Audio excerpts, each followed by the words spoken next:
Hello geng. Hari ni Abang Botol nak bawa pergi makan dekat satu kedai nasi kandak. Kedai nasi kandak ni dia tak famous sangat dengan orang luar daripada Penang.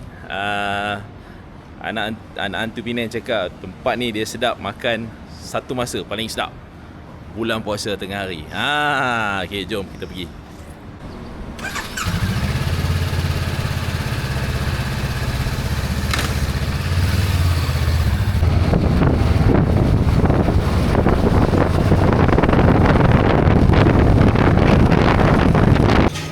Kita dah sampai nasi kandang Nana. Kuah campur.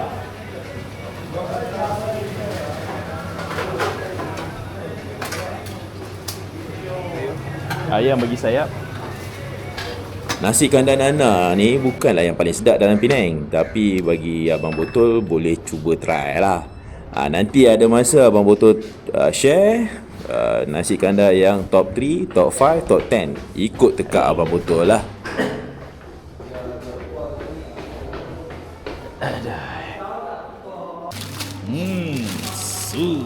Bismillahirrahmanirrahim. Allahumma barik lana fima razaqtana wa qina azabannar.